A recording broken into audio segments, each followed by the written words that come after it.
Right, I'm going to take the oil pan off the bottom of the gearbox housing.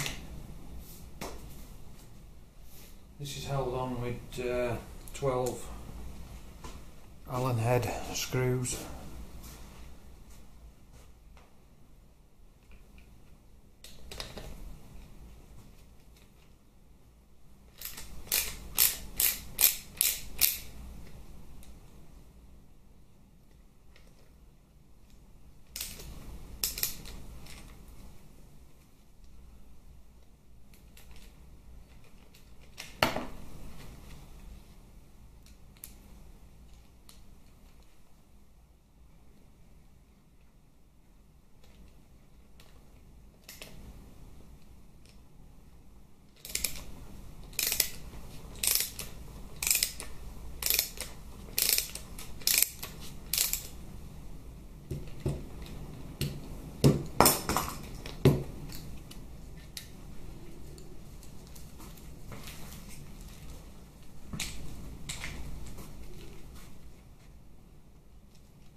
couple of tags on the oil pan that stick out.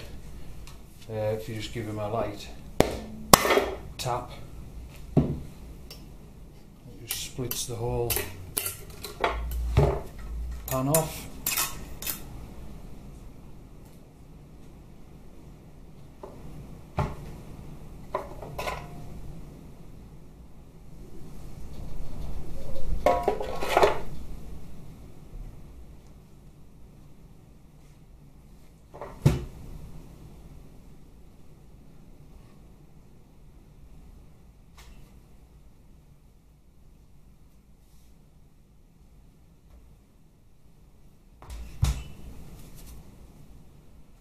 Right, that's it for now.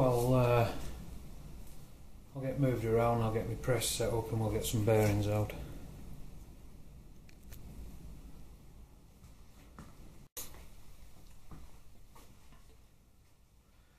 Right, got the press set up and trying to give you a view inside the box where the bearing is.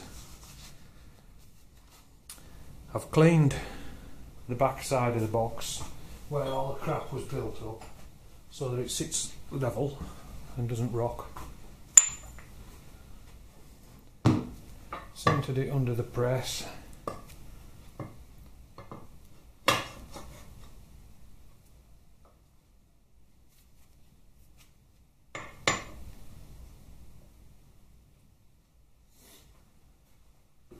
It's sat up on a couple of bars, and the bars are obviously, I've checked that the bearing can clear the supports underneath.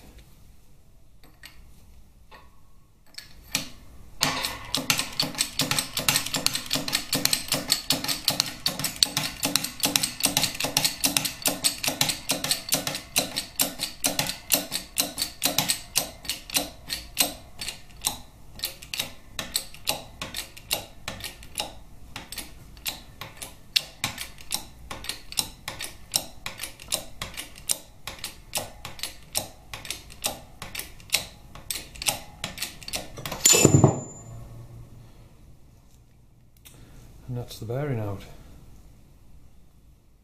Easy as that.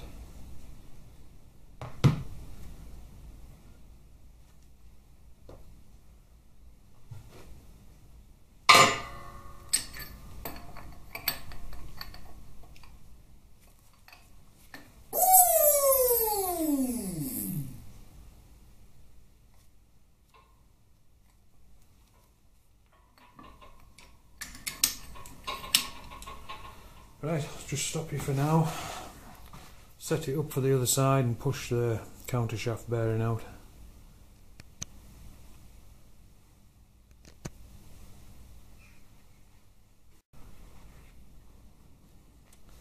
Right, we're set now for pushing the countershaft bearing out. Just a quick note, when I pop the main drive gear bearing out, if anyone hasn't watched all these videos, earlier on when I took the drive gear out, I also took the big circlip out. So obviously the circlip was already out, so it was just pressed out. Don't try and press one of these out with the circlip in. Common sense tells you it's going to knacker it all.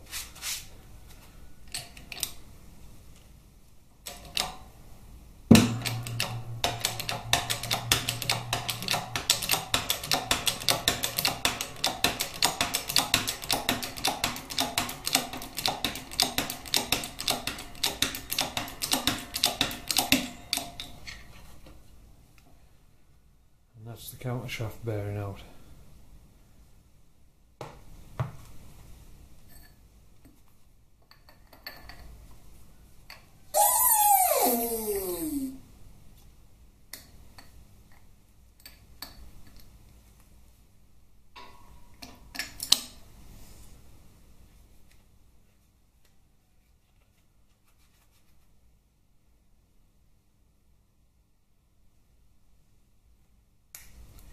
Obviously all the bearings are getting replaced with new ones.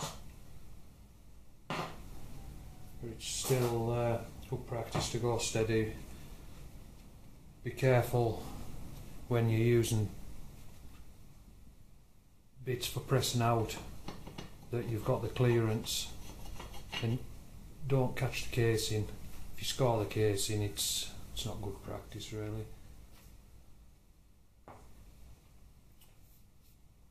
Now with this gearbox case, as far as it's going, well, I'll take off the oil pipes, they're getting replaced.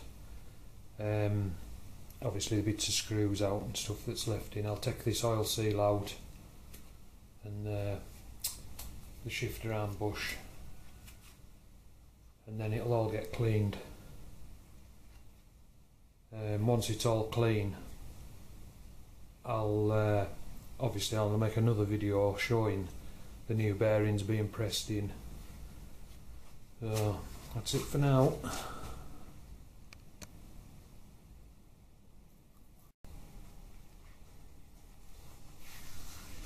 Right, next thing we're going to do is take the shifter drum supports off to remove the bearings. But before we do that, just a quick thingy of how these work, a quick description. Shifter pole, which when I was removing that, I was on about it locking them in place and stuff, and it's the way it works is your shifter pole sits on there, on these pins, and when you change your gear, it either pushes it forward with them teeth of its, pushes it to turn it, and as it turns, that one goes over and that can slide back, and obviously it'll be over the two.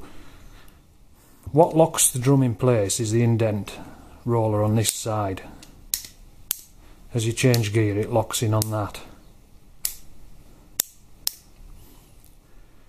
The reason I'm saying this is I watched the video back of when I actually stripped this, and it wasn't very clear. I didn't explain it that well, so I just thought I'd give it another quick explanation. Right, I'll just stop you for now and then we'll get set up and take the supports off and press the bearings out.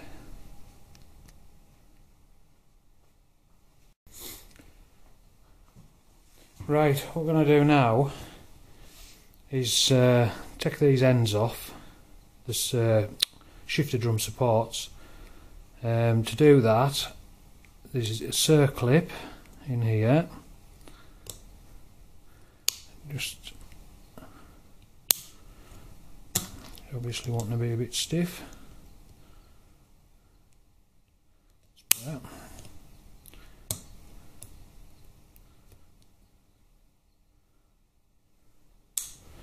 Take the circlip off, and you should be able to just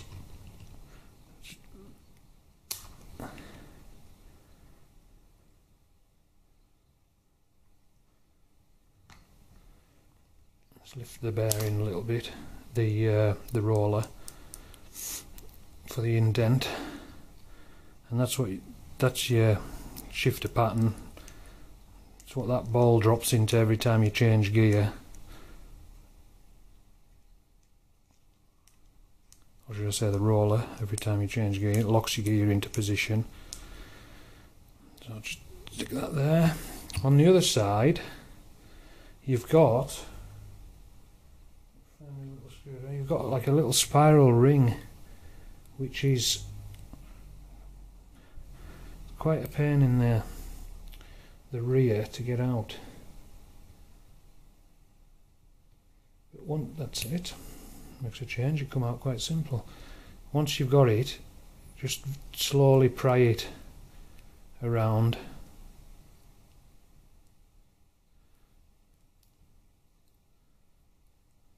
It's like a spiral, sort of like a snap ring if anything. But it's a few spirals. You just keep going until you've got them all out.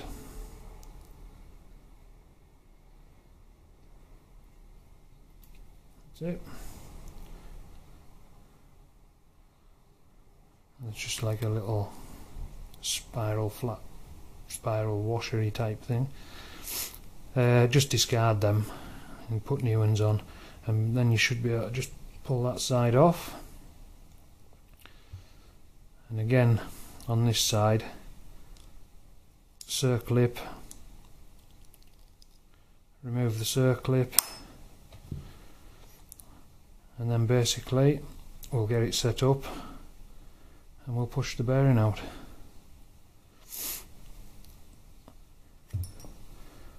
Drum to one side, then this one, just undo this bolt here, and then you can lift your locking arm off. Span it.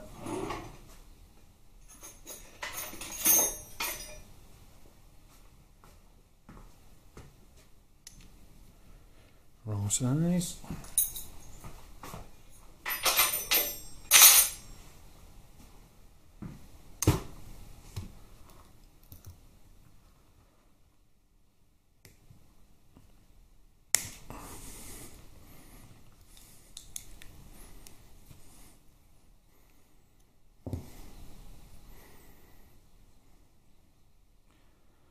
What you've got here, obviously you've got your bolt, your spring, your spacer and support, and the arm itself. Now it goes on that way, but I'll just stick it on there so it stays together for now. And then the same with that side, we'll press the bearing out. Now you just watched me pressing bearings out, so I won't put you through that. I'll come back, I'll probably show you them when I'm pressing them back in. That's it for now.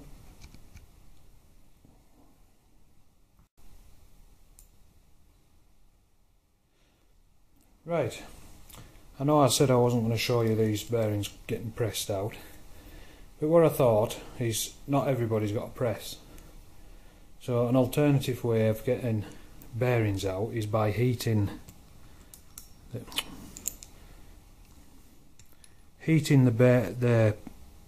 housing that the bearing's sitting in, but not over the top hot. Just gentle heat with a heat gun and spread it around evenly.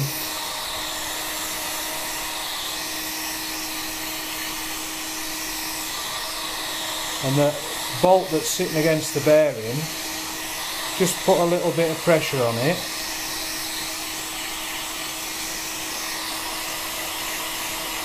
It's starting to go now. That's it.